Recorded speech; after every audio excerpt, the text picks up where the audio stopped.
Bonjour et bienvenue pour une nouvelle vidéo du cabinet Landau et Associés. Aujourd'hui, on va vous parler du sourcing. Comment il faut faire pour bien procéder et bien faire un sourcing qui soit efficace et qui ne soit pas considéré comme illégal et qui ne soit pas une occasion de transmettre des informations privilégiées à un ou plusieurs candidats.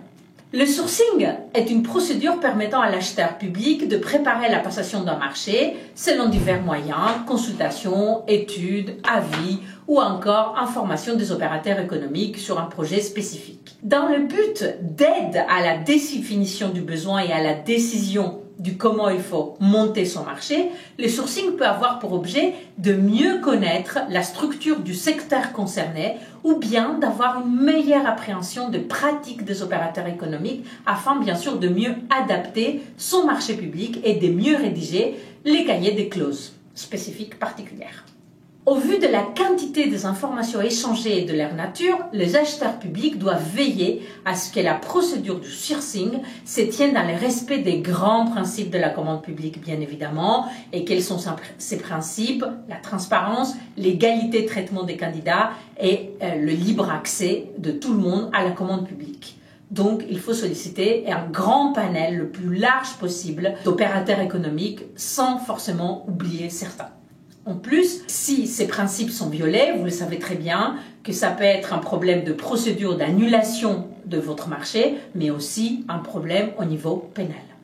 Comment la circulation des informations est-elle encadrée au cours de la procédure de sourcing? Au niveau du droit de la commande publique, l'article L 2111-1 du Code de la commande publique dispose que les résultats des études d'échange préalables peuvent être évidemment utilisés par l'acheteur, sinon pourquoi faire du sourcing, à condition que leur utilisation n'ait pas pour effet de fausser la concurrence ou de méconnaître les grands principes que nous venons d'évoquer. Pour rappel, l'article L3 du même code énonce notamment que les acheteurs et les autorités concédantes respectent le principe d'égalité de traitement des candidats, évidemment lors de la passation et lors du sourcing aussi. Le juge européen a jugé de son côté qu'un mécanisme d'exclusion obligatoire de la procédure d'attribution des candidats ayant été approché au moment de la procédure n'était pas nécessaire et n'était même pas souhaitable.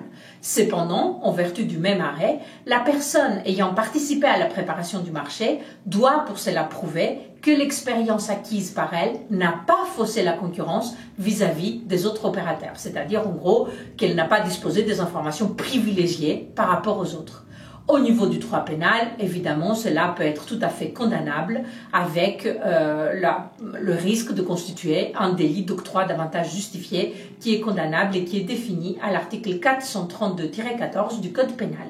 La sanction est 2 ans d'emprisonnement et une grosse amende.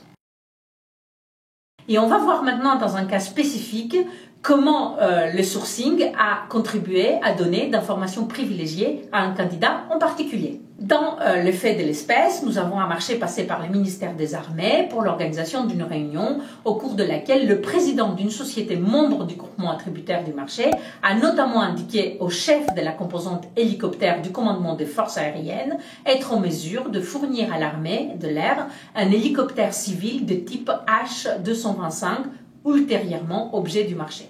Par suite, ces deux personnes continuent à échanger à plusieurs reprises et on a eu après l'attribution du marché et quelles sont les conséquences sur le plan juridique de tels échanges. Le groupement attributaire était en possession d'informations précises sur les critères techniques et financiers du futur marché plusieurs mois avant la publication de l'avis d'appel public à la concurrence. Le contraste avec la société requérante, c'est que cette société, qui n'était donc pas attributaire, n'a pas disposé d'informations privilégiées longtemps à l'avance et du coup n'a disposé que d'un seul mois pour préparer son offre, tandis que le président de la société retenue disposait depuis plusieurs mois d'informations précises sur les attentes du pouvoir adjudicataire et connaissait la quasi-intégralité de ses besoins techniques et financiers du marché à venir.